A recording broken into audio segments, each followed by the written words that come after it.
It began with the wrong box in the wrong room. Not a box exactly, more like a storage unit. Wooden corners softened by damp, a lid that no longer closed. Inside, the air had the stillness of something no one was meant to breathe twice. The tag read, "Property of the Walter Reed Institute of Research," but the box was filed inside a civilian warehouse in Baltimore. Someone, decades ago, had crossed out the inventory number with blue wax pencil, writing instead a date, March 19th, 1963. That was the first fracture. The first pages inside smelled faintly of iodine and carbon paper. They were bound in green lab notebooks, the kind issued to government contractors in the early 60s. The handwriting leaned left, compressed into narrow lines as if every word was rationed. The initials at the top of each entry were the same, H.H.E.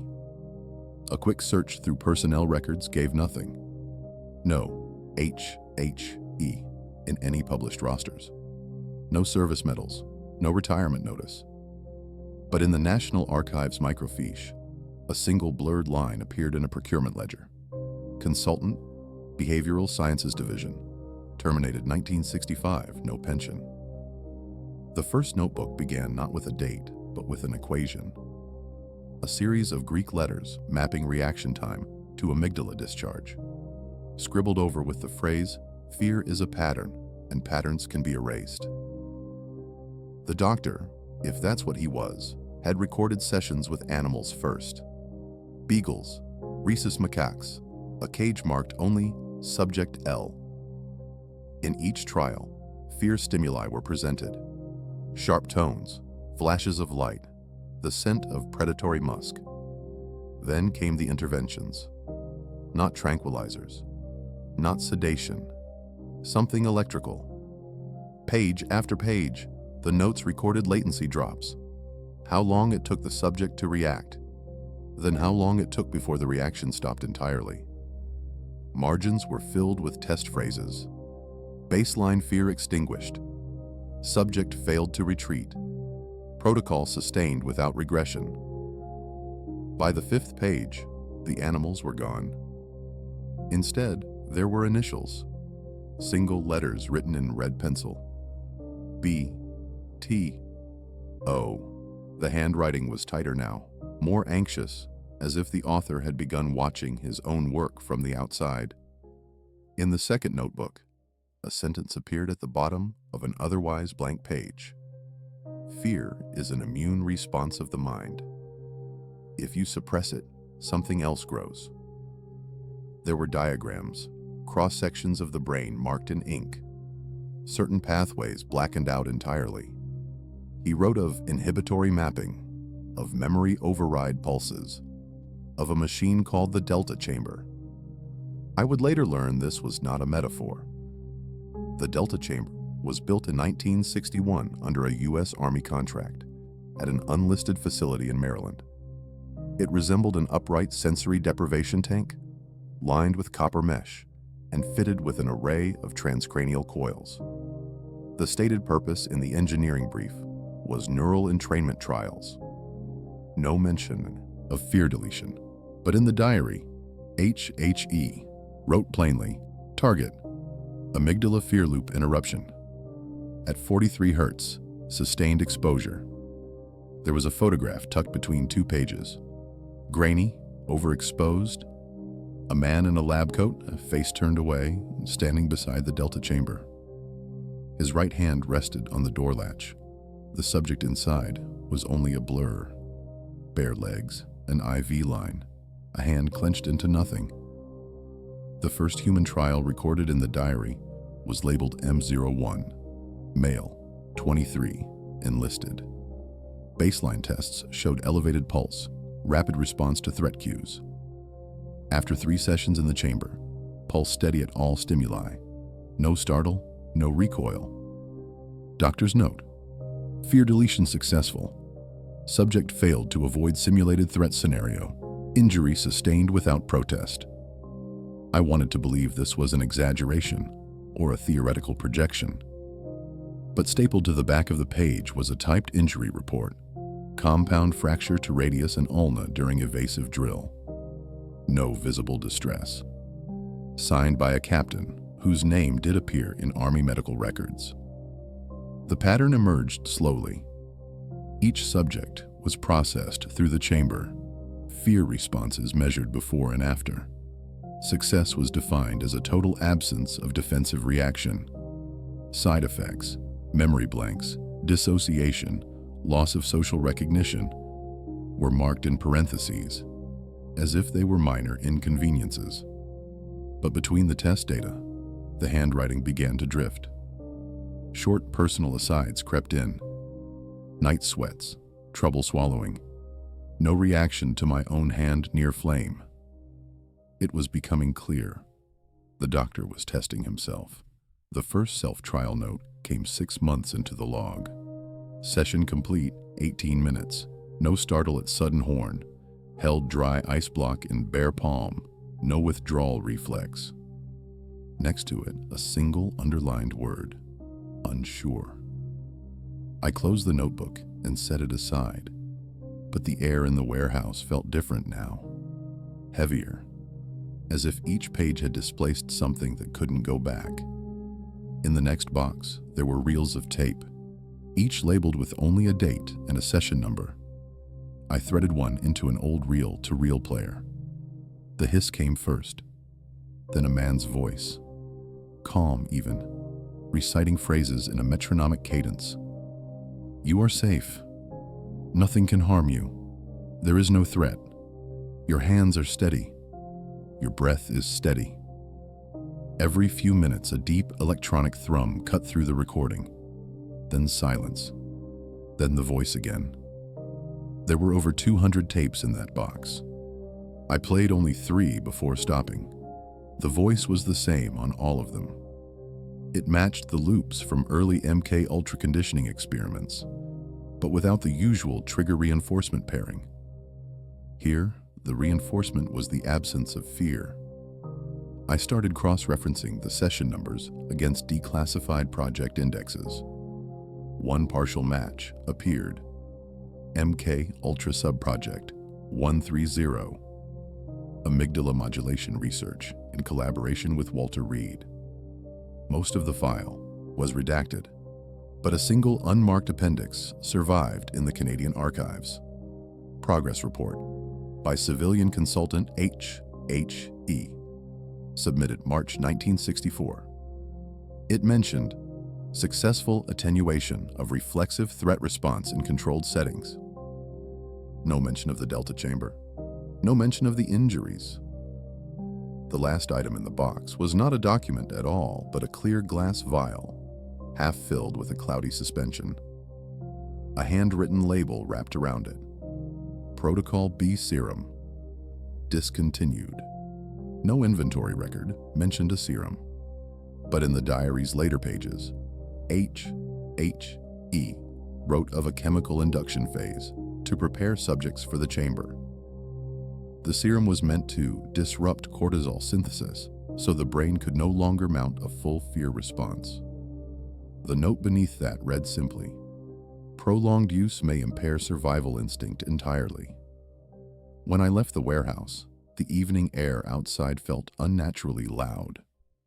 Every passing car, every voice in the street. My body flinched before my mind caught up. I wondered how long before someone noticed I'd been there, or what I'd taken. I had the diaries in my bag. They felt heavier than paper should. I told myself I would scan them, make copies, pass them to someone who could protect them. But when I got home, I read through the first notebook again. And the more I read, the more I noticed something strange. Each time I closed it, the room seemed quieter. My own heartbeat slower. It might have been imagination, or it might have been the way the doctor's voice seemed to leak from the ink. Each sentence another pulse of the chamber in miniature. And somewhere between the margins, the first suspicion took root. He hadn't just tried to delete fear in others. He'd left the pattern inside these pages, waiting for anyone who touched them. The pattern announced itself quietly, not in the content, but in the way the ink repeated. Whole sentences from one notebook reappeared in another. Same wording, same punctuation, but with different subjects' initials. It was as if the trials had been overlaid or the outcomes pre-written. I laid the diaries out on my floor, pages open, spines cracked like old doors. When aligned by date, there were weeks missing. Entire stretches replaced with diagrams of coil arrays and electrical schematics. In one margin, a phrase repeated 3 times. 3 cycles for stability. I didn't know if the cycles referred to the coils, to the subjects, or to something else entirely. The tapes were worse. I began logging their durations, charting the gaps between voice and thrum.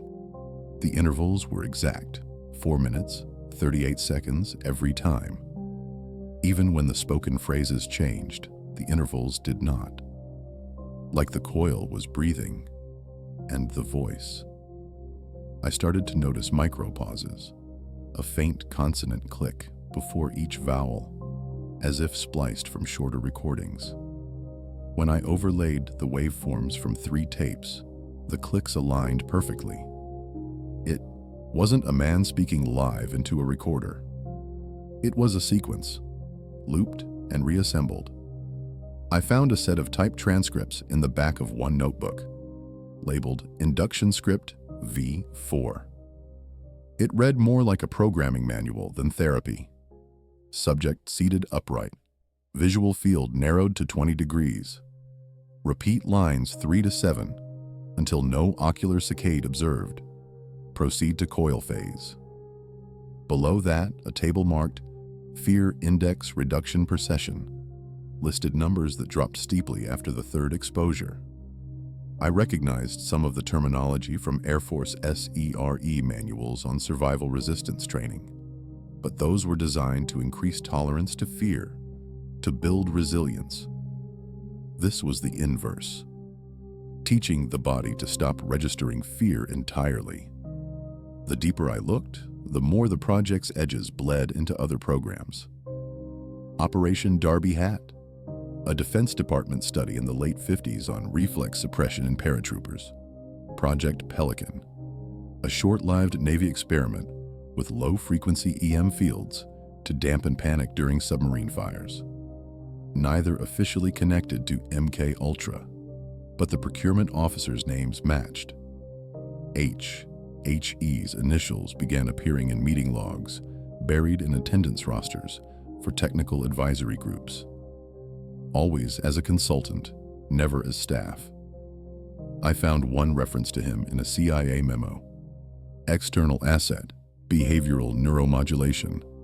Hold clearance at R2. That level was high enough to bypass most institutional oversight. The repetition extended beyond the documents. The diary's personal asides, complaints of blurred vision, moments of forgetting where he was.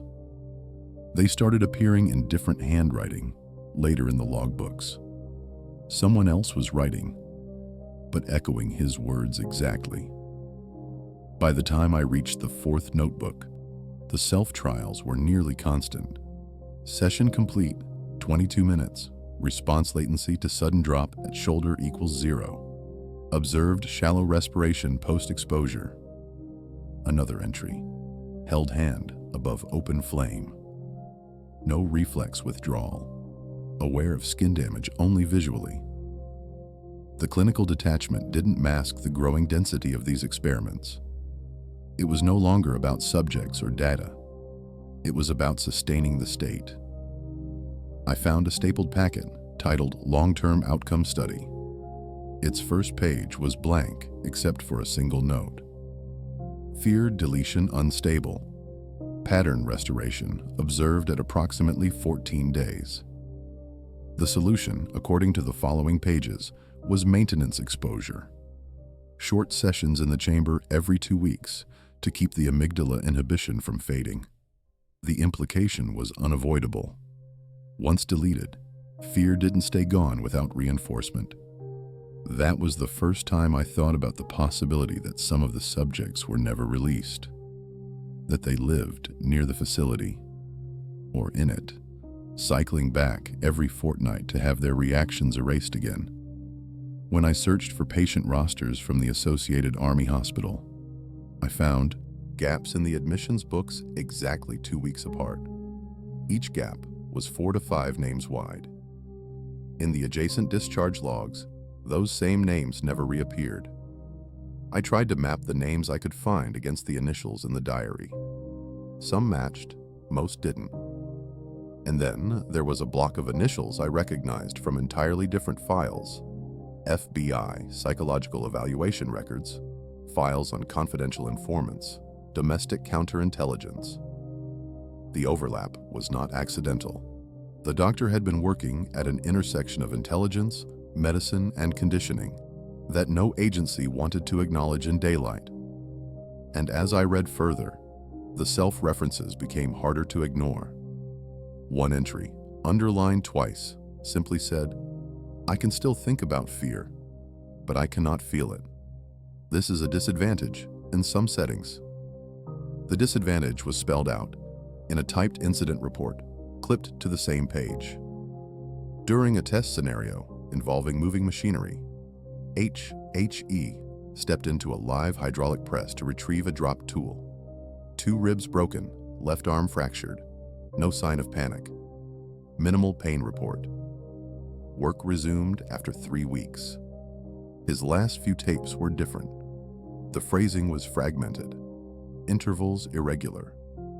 On one reel, he began reciting not the induction lines, but descriptions of his own surroundings. Green wall, light above, sound in spine, door is closed, door is always closed.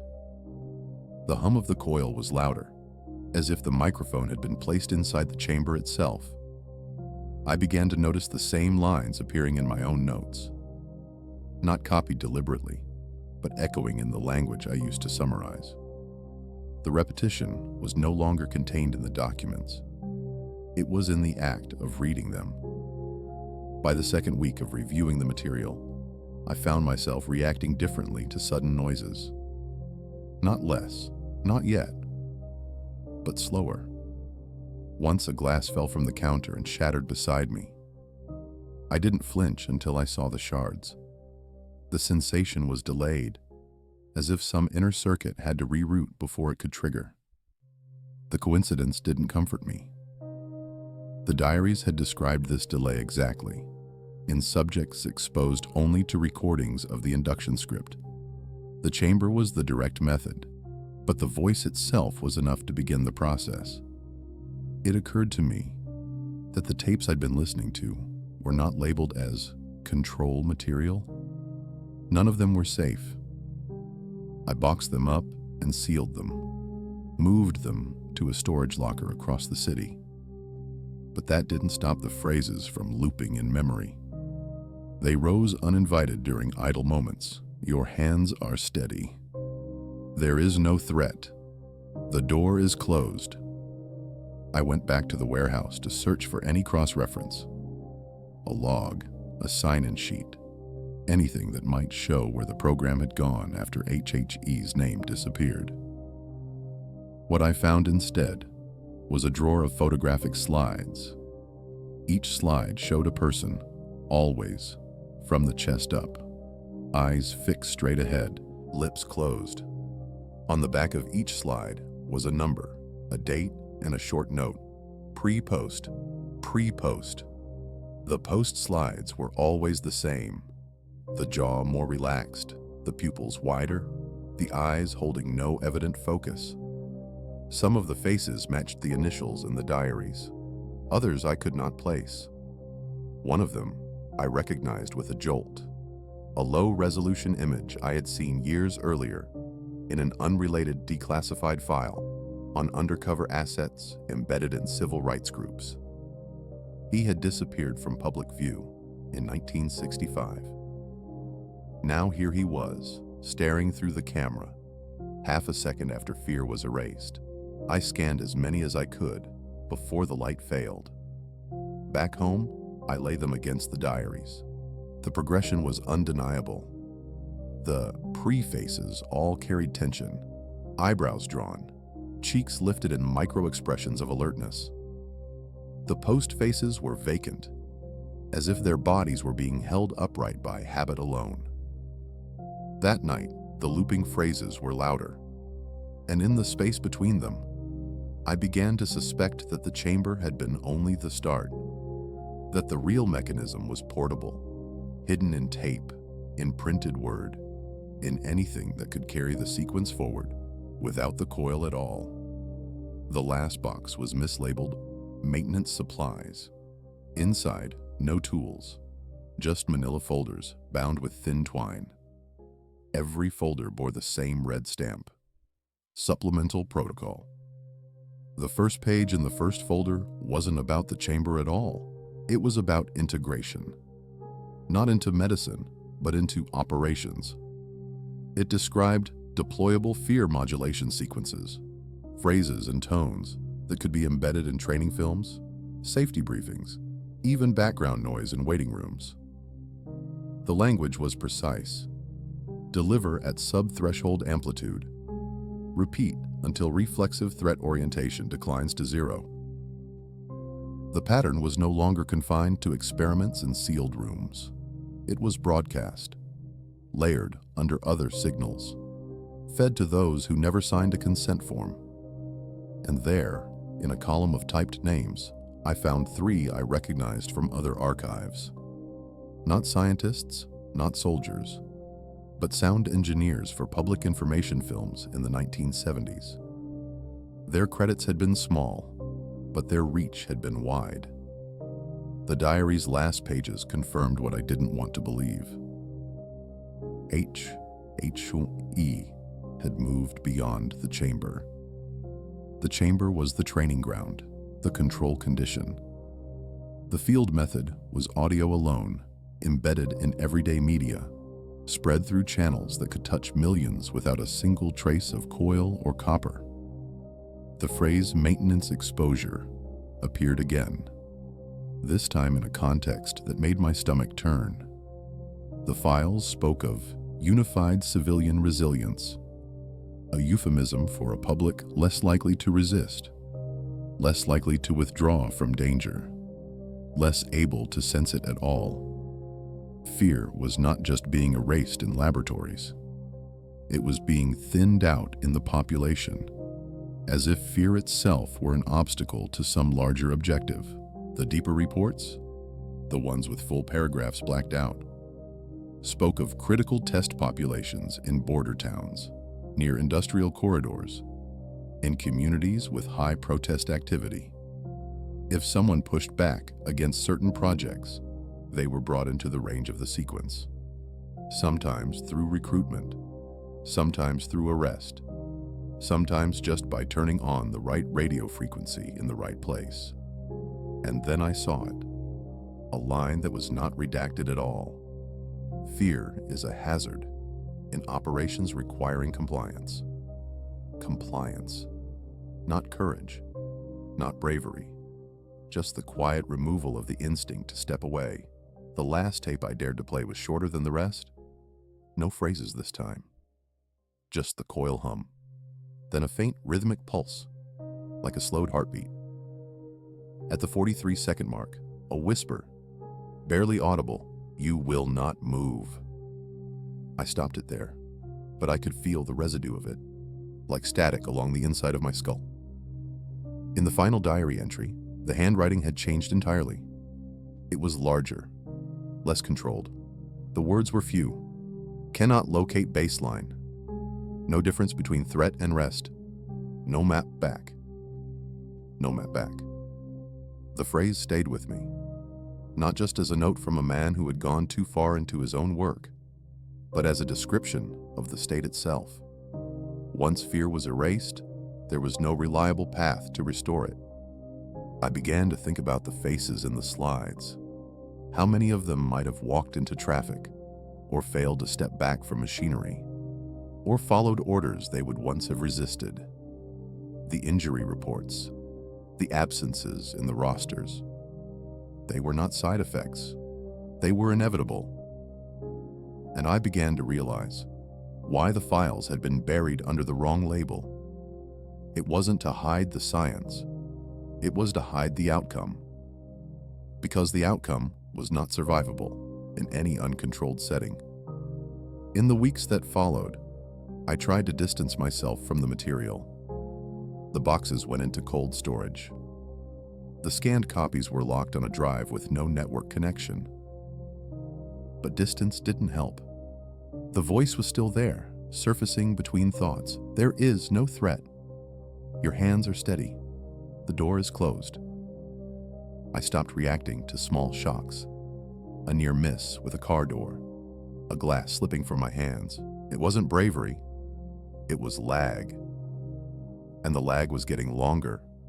I spoke less. I stopped answering calls. People I knew asked if I was all right. I said yes, but it was a procedural yes. Flat, automatic. The same kind of answer you'd give to a machine that was only checking if you were still online. And that's when I understood the real design. It wasn't about creating soldiers who wouldn't break under fire. It wasn't about curing phobias or easing panic. It was about creating people who could move through risk without hesitation, even when hesitation was the only thing that could keep them alive. The diaries weren't just a record of an abandoned program. They were a blueprint, and I had been reading them long enough for the blueprint to start building itself in me.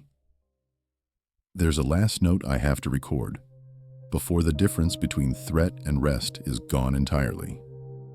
It is this: if you ever find the name HHE in a file, or see a reference to the Delta chamber, or hear a voice telling you there is no threat, do not listen twice.